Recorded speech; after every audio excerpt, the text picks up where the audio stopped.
7월 24일 법률방송 로투데이 시작하겠습니다. 첫 소식입니다. 노정희 대법관 후보자에 대한 국회 인사청문회가 오늘 열렸습니다. 야당인 자유한국당은 어제 민변 출신 김선수 변호사에 이어 오늘은 노정희 후보자의 우리법 연구회 경력을 도마에 올려놓으며 이념 편향을 문제 삼았습니다. 김정래 기자가 청문회 현장을 취재했습니다. 진보적 법관 모임인 우리법 연구회 출신 노정희 대법관 후보자는 야당의 정치 편향 우려를 의식한 듯 형평과 정의를 강조했습니다. 법관은 언제나 형평과 정의의 칼날 아래 서 있음을 명심하고 야당은 그러나 노정희 후보자의 모두 발언이 끝나자마자 노 후보자에 대한 공세의 포문을 열었습니다. 이번에 세 분 중에 이제 한 분은 민변 회장님 출신이고 우리 후보자는 이제 우리법 연구회 출신이라 어느 사법부 코드화에 대한 언론 지적들이 있는 건 알고 계세요? 자유한국당은 또 노정희 후보자 배우자의 불법 요양병원 소유 의혹, 자녀의 위장 전입 의혹 등도 도마에 올렸습니다. 우리 노 후보자도 본인은 그렇게 문제가 있어 보이지 않는데 자녀 불법 증여 의혹, 자녀 위장 전입, 배우자 소득세 탈루 의혹, 다운계약서, 배우자 운영 요양병원 건축물 불법 문제, 어저께 드러난 거, 언론에 드러난 것만 해도 5건입니다. 노 후보자는 가족 문제로 심려를 끼쳐 송구하다며 대법관에 임명되면 더욱 조심하겠다고 몸을 바짝 낮췄습니다. 사회적 약자의 아픔에 공감하면서도 합리적이고 공정한 법적 판단을 하기 위하여 혼신의 힘을 다하겠습니다. 여당인 더불어민주당은 소수자와 약자 보호를 위한 최적의 인사라고 노정희 후보자를 방어했습니다. 노정희 후보자가 대법관에 임명될 경우 여성 대법관은 역대 최다인 4명으로 늘게 됩니다. 법률방송 김정래입니다. 네, 국방부가 공개한 기무사 계엄령 대비계획 세부 자료 67쪽을 다 읽어봤는데 입이 떡 벌어집니다. 이슈플러스 장한지 기자와 이 얘기 해보겠습니다. 장 기자, 총론부터 좀 얘기해 볼까요? 계엄령 대비계획 세부 자료 모두 4개 소제목으로 되어 있죠? 네, 목차는 크게 4가지인데요. 네. 단계별 대응 방안, 위수령, 계엄 선포, 계엄 시행 이렇게입니다. 네. 2017년 3월 문건 작성 당시 정세 시국 분석과 함께 사태별 대응 개념이라고 해서 위수령, 경비 계엄, 비상 계엄 등을 나열하고 있습니다. 네, 뭐 하나하나 볼까요? 위수령, 뭘 어떻게 한다는 건가요? 네, 위수령은 대통령령에 따라서 소요 사태 시에 해당 지자체장의 병력 출동 요청이 있어야지 군대를 주둔시킬 수 있는 건데요. 네. 문건은 탄핵 판결 직후 대규모 시위가 발생할 경우 위수령을 발령한다고 되어 있습니다. 네, 해당 지자체장의 병력 요청, 그러니까 서울의 경우에는 박원순 시장이 요청을 해야 된다는 건데 요청을 할 리가 만무한데 어떻게 위수령을 발령을 한다는 건가요? 네, 계엄령 문건은 위수령 시행 관련 제한 사항 및 해소 방안이라는 것을 제시하고 있는데요. 네. 일단 병력 출동 승인은 군령권을 가진 합참의장의 권한입니다. 네. 그럼에도 육군 참모총장이 일단 병력 출동을 승인한 뒤에 사후에 합참의장과 국방부 장관 재가를 받도록 하겠다는 것이 기무사 문건 내용입니다. 네. 국민 권리 침해 등 위헌 소지에 대해서도 기무사는 잘 인식하고 있으면서 차후 헌법 소원 등을 통해 국가 배상 논란이 있을 수 있으나 군의 직접적인 책임은 없다는 것이 기무사 결론입니다. 네, 뭐 말 그대로 일단 저질러 놓고 보자는 건데 탄핵 기각이 아니라 탄핵 인용 시에 위수령이나 뭐 계엄을 선포한다고 이렇게 돼 있네요. 네, 탄핵 소추안 결정 이후에 집회 시위 확산 등 국가 위기 상황 관련 공공의 안녕 질서 유지 및 치안 질서 확립을 위해서 비상계엄을 선포하겠다라는 건데요. 네. 문건은 아예 비상계엄 선포문을 작성해 첨부했습니다. 네. 계엄 종류는 비상계엄, 계엄 지역은 전국, 시행 일시, 그리고 계엄 사령관으로 육군 참모총장을 적시하고 있습니다. 국가 위기를 종식시켜 헌정 질서를 유지하기 위해 전국 비상계엄을 선포한다 이렇게 돼 있습니다. 네. 선포 주체는 대통령 권한대행이라고 돼 있습니다. 네.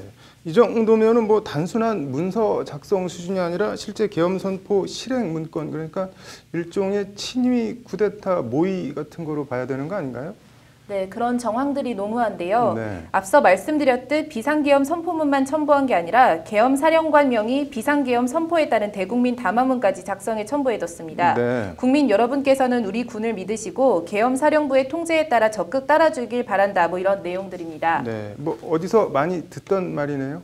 네, 박정희 대통령이 시해당한 1979년 11.6 사태 당시 정승화 계엄사령관의 담화문인데요. 네. 기무사 문건에는 이 정승화 계엄사령관의 담화문을 비롯해서 그동안 발령했던 위수령이나 비상계엄 관련 포고문, 담화문 등이 사안별로 분류돼 첨부돼 있습니다. 네. 기무사가 실제 계엄령 선포와 시행을 염두에 둔 것으로 추정할 수 있는 대목들입니다. 네. 기무사는 실제 야간 통행 금지, 언론과 인터넷 검열, 군사 법원 설치 방안 등의 내용이 담긴 계엄사령관 포고문까지 다 준비했던 걸로 드러났습니다. 군사법원 설치? 이건 또 뭔가요? 네, 계엄 군사 법원을 설치해서 내란 외환죄, 공안 해치는 죄, 공무 방해에 관한 죄, 군사상 필요에 의한 죄 등을 계엄 군사 법원에서 재판하겠다는 내용도 담겨 있는데요. 네. 덧붙이면 계엄사 합수 본부장은 12.12 사태 당시 전두환 보안사령관이 맡았듯이 이제 기무 사령관이 맞는 걸로 명시해 놨습니다. 뭐 무슨 이유에서든 문건대로 실행이 안 된 게 정말 천만다행인 것 같은데 대통령 권한대행까지 뭐 문건에 언급된 만큼 황교안 당시 총리를 포함해서 뭐 수사가 아주 필요해 보이네요. 오늘 잘 들었습니다. 네, 다음 소식입니다. 이재명 경기지사와 배우 김부선 씨 불륜설 관련 방송인 김어준 씨가 오늘 참고인 신분으로 경찰 조사를 받기 위해 출석했습니다. 내일은 주진우 시사인 기자가 역시 참고인 신분으로 경찰에 소환됩니다. 대선 주자로까지 거론되는 유력 정치인의 사생활에 대해 시시콜콜 얘기하려는 건 아닙니다. 오늘 앵커 브리핑은 입장이 달라지면 말과 행동이 달라지는 내가 하면 로맨스, 남이 하면 불륜, 내로남불 얘기해보겠습니다. 김어준 씨는 지난 2010년 한 언론 인터뷰에서 김부선 씨가 성남 사는 남자와 사귄 사실이 있다는 취지의 발언을 했다고 밝힌 바 있습니다. 이 성남 사는 남자가 지난 지방선거에서 여배우 불륜설로 내내 논란과 이슈가 됐던 이재명 경기지사 아니냐는 것이 세간의 의혹입니다. 경찰에 나온 김어준 씨는 이에 대해 구체적인 내용은 조사에서 밝히겠다. 알고 있는 한도 내에서 있는 그대로 조사에 임하겠다는 말을 반복한 뒤 경찰서로 들어갔습니다. 앞서 지난달 10일 바른미래당 특위는 김부선 씨를 농락한 사실을 부인한 공직선거법상 허위사실 공표죄 등의 혐의로 이재명 경기지사를 고발한 바 있습니다. 오늘 김어준 씨 참고인 소환은 이 고발에 따른 조사로 경찰은 김어준 씨를 상대로 해당 발언 경위 등을 캐물었습니다. 내일 오후 2시엔 같은 내용으로 주진우 기자의 경찰 출석이 예정돼 있습니다. 공지영 작가가 6.13 지방선거를 앞둔 지난달 7일 자신의 페이스북에 남긴 글과 관련한 조사입니다. 2년 전 어느 날 주진우 기자와 차를 타고 가다가 차기 대선 이야기가 나오게 되었다. 나는 문재인 대통령 지지자지만 이재명 시장을 좋아한다는 의견을 밝혔다. 주 기자가 정색하며 김부선하고 문제 때문에 요새 골머리를 앓았는데 다 해결됐다. 겨우 막았다. 하는 이야기를 했다라는 게 공지영 작가의 주장입니다. 2016년 김부선 씨가 이재명 경기지사와의 불륜설 관련 자신의 페이스북에 올린 이른바 사과문 대필 의혹입니다. 관련 내용으로 공지영 작가는 지난 18일 경찰 조사를 받았습니다. 공지영 작가 말이 사실이라면 주진우 기자는 이재명 경기지사의 정치적 행보를 위해 일종의 걸림돌을 제거해 줬다는 얘기입니다. 저희 법률방송이 관련 내용을 확인하기 위해 주진우 기자에게 전화를 걸었는데 주진우 기자의 반응이 아주 싸늘했습니다. 직접 들어보시죠. 안녕하세요. 법률방송 뉴스의 정순영 기자라고 합니다. 네. 예, 잠깐 통화 괜찮으실까요? 무슨 일 때문인데요? 네, 바른미래당 이재명 지사 고발건 관련해서 참고인 조사가 진행될 거라고. 여보세요? 예. 네. 전화 끊을게요. 간단하게 좀 여쭤봐도 될까요? 아니요, 됐어요. 저한테 그렇게 물어볼 일이 그렇게 없었어요? 다른 일에 대해서 한번 물어봤어요? 됐어요. 네. 제가 이 건에 관련해서만 취재 대상이 꼭 취재에 응해야 할 의무는 없습니다. 주진우 기자가 아무리 기자라 해도 취재 거부의 자유가 있습니다. 다만 그 자신 취재를 업으로 삼는 기자로서 꼭 저렇게 대응했어야 했는지는 아쉽습니다. 본인의 취재 대상이 저런 식으로 전화를 끊었다면 어떻게 반응했을지도 궁금합니다. 다 떠나서 기자는 기록하는 사람, 심판이지 플레이어가 아닙니다. 경찰 수사로 밝혀지겠지만 꼭 주진우 기자를 지칭해서 하는 말은 아니고 현실 정치에 관여하고 직접 뛰고 싶다면 언론을 떠나 정치를 할 일이지 언론을 정치의 방편으로 삼는 건 아닌 듯합니다. 그게 진보든 보수든 좌든 우든 말입니다. 앵커 브리핑이었습니다.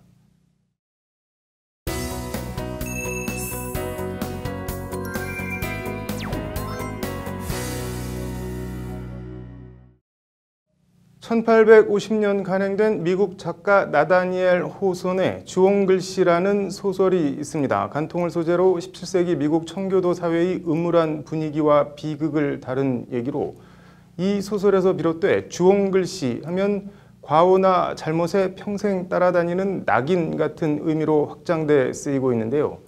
우리 법전에서는 이 주홍글씨도 아니고 붉은 글씨가 아직도 따라다니고 있다고 합니다. 법률 용어 이제는 바꾸자. 오늘은 주서, 붉은 글씨 얘기입니다. 신세아 기자입니다. 검찰보고 사무규칙 제7조 보고서 작성 방법 9항을 보면 주서라는 단어가 나옵니다. 공안사건의 처분보고서, 재판결과 보고서에는 보고서 표지의 발송인 위에 주서로 표시하여야 한다라고 되어 있습니다. 주서, 붉을 주에 글 서자를 씁니다. 글자 그대로 붉은 글씨, 법률적으로도 그냥 붉은 글씨라는 의미로 쓰입니다. 그냥 빨간 글씨, 붉은 글씨라고 하면 될 것을 굳이 주석을 달다 등 여러 의미로 해석될 수 있는 주서라는 한자어를 쓰고 있는 겁니다. 굳이 한글도 있는데 붉은 글씨란 뜻이 있는데 굳이 한자로 쓸 필요는 없다고 생각해요. 좀 바뀌었으면 좋겠죠. 이렇게 다 알아볼 수 있게 쉽게 이렇게 바뀌면 너무 좋죠. 시민들 입장에서는. 정부 관심사항인 공안사건임을 한눈에 알아보기 위해서인지 단순히 강조하기 위해서인지 왜 공안사건 보고서를 콕 집어 빨간 글씨, 주서로 쓰게 했는지 그 이유와 유래도 불분명합니다. 이게 정확한 유래는 확인되지 않았는데요. 주서라는 단어 자체가 법률 전문가들이 봐도 많이 생소한 단어예요. 이거는 순 우리말이나 알기 쉬운 용어로 좀 바꿔야 하는. 이 주서라는 단어는 세금 등 일상생활과 밀접하게 관련된 부가가치세 기본 통칙이나 공사체 등록법 등 경제 관련 법안에서 일부 쓰여오다가 지금은 사라지고 없습니다. 주서라면 붉은색으로 그 당시에 그런 생각이 있었기 때문에 다 한글로 바꿨겠죠. 예전에는 다 세법전의 내용 자체가 조사 외에는 다 한자로 표시가 돼 있었으니까요. 그런데 검찰보고 사무규칙, 검찰 압수물 사무규칙 등 유독 검찰만 아직도 이 주서라는 단어를 애용하고 있습니다. 아직까지 우리 법령에 주홍글씨처럼 남아있는 붉은 글씨 주서. 쉬운 한글을 두고 일상생활에선 쓰지 않는 한자 단어를 그대로 두고 써야 할 이유가 있을까요? 법률방송 법률용어 이제는 바꾸자 신세아입니다. 뇌병변 장애로 거동이 불편한 아버지를 돌보던 20대 아들이 병간호, 스트레스 등으로 아버지와 다투다 아버지를 여러 차례 때려 숨지게 했습니다. 이후 이 20대 남성은 아버지를 방치하고 문을 잠그고 도주했다고 하는데 존속 살해에 해당할까요? 결과적으로 숨지긴 했지만 살인의 고의는 없는 존속 폭행 치사에 해당할까요? 오늘의 판결, 사연은 이렇습니다. 28살 A씨는 지난해 6월 뇌병변 병간호를 해오던 아버지와 크게 다퉜다고 합니다. 이 과정에서 A씨는 아버지를 수차례 때려 사망케 했습니다.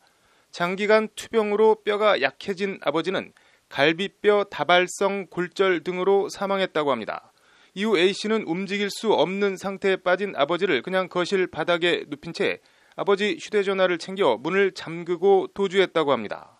A씨는 그러나 아버지가 죽은 것을 알고 당황해서 짐을 챙겨 문을 잠그고 도망한 것일 뿐 죽이려는 의도는 없었다고 주장했습니다. 항소심 재판부 판결이 오늘 나왔는데 1심과 같이 존속 폭행치사 혐의만 유죄로 인정해 징역 5년을 선고했습니다. 폭행 당시 뼈가 쉽게 골절될 것이라고 A씨가 예견했다고 볼 증거가 부족하다.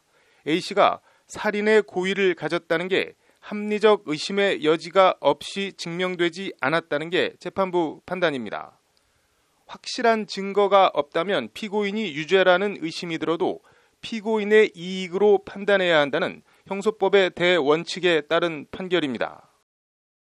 긴 병에 효자 없다고 하지만 이런 소식을 듣고 전할 때마다 가슴이 답답해지는 건 어쩔 수 없습니다. 예전에 발달 장애인 문제를 취재한 적이 있었는데 발달 장애 아동을 둔 부모들이 한결같이 하는 말이 저 아이보다 내가 먼저 죽을 순 없고 아이가 죽고 그 다음 날 죽었으면 좋겠다는 말이었습니다. 중증 질환자나 장애인 등 사회적 소수와 약자 돌봄 문제를 개인과 가정의 문제와 책임으로만 맡겨둘 게 아니라 지역 공동체와 사회, 국가가 나누어 부담하는 공동체 사회를 꿈꾸는 건 정말 난망한 일일까요? 오늘의 판결이었습니다. 이어서 법조계 소식 전해드리겠습니다. 대법원 헌법재판소 재판관 후보 추천위원회가 오늘 총 65명의 후보자를 천거받아 이 중 36명이 심사에 동의했다고 밝혔습니다. 헌법재판관 후보로는 김창보 법원 행정처 차장과 김용헌 전 헌법재판소 사무처장, 신동승 헌법재판연구원 연구교수부장 등이 이름을 올렸습니다. 허익범 특별검사팀이 드루킹 김동원 씨로부터 불법 자금을 수수한 의혹을 받는 노회찬 정의당 원내대표에게 공소권 없음 처분을 내릴 예정이라고 오늘 밝혔습니다. 박상윤 특검보는 브리핑에서 노 의원에 대해 경찰의 변사 기록을 요청할 것이라며 공소권 없음으로 결정하는 게 타당하지 않을까 생각한다고 말했습니다. 앞으로 경찰이 모든 피의자를 조사할 때 수갑을 채우지 않기로 했습니다. 경찰청은 외부 인사들로 구성된 경찰청 인권위원회에 인권 영향평가 결과 피의자 조사 과정에서 수갑을 해제하는 내용으로 경찰청 훈령 등을 개정하기로 했다고 오늘 밝혔습니다. 민감용 경찰청장이 오늘 새 치안총수로 공식 취임했습니다. 민 청장은 취임사에서 함께하는 민주경찰, 따뜻한 인권경찰, 믿음직한 민생경찰을 구호로 내세우며 시민중심 치안정책을 펴겠다고 다짐했습니다.